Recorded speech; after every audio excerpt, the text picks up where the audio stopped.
So question వచ్చేసి in a certain code language A plus B means A is the mother of B, A minus B means A is the husband of B, A into B means B is the sister of A divided by B means A is the father of B. Based on the above how is B related to E అనేసి అడిగాడు. So ఇది మనకి ఇచ్చాడు. So దీన్ని ఎలా solve చేయాలో చూద్దాం. So first వచ్చేసి డి ఇచ్చాడు, డిఈ ఫస్ట్ డి రాసుకున్నాం.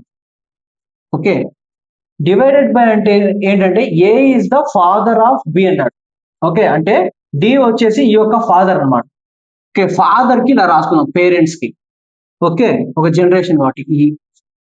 నెక్స్ట్ వచ్చేసి మైనస్ సి అన్నాడు. మైనస్ అర్థం ఏంటంటే A is the husband of B.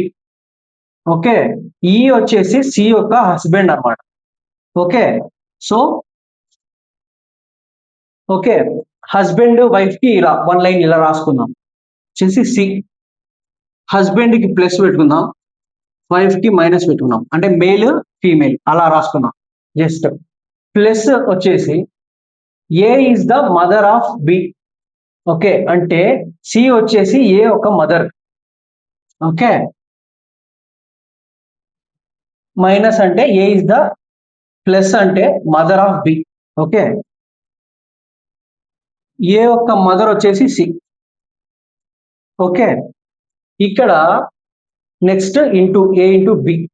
Into అంటే B is the sister of A. Okay, B వచ్చేసి ఏ యొక్క sister. Okay, brother and sister relations కి 2 లైన్స్ తీసుకుందాం. ఓకే, ఇక్కడ బి రాసుకుందాం, సిస్టర్ కాబట్టి మైనస్ వేసుకుందాం. Okay, minus.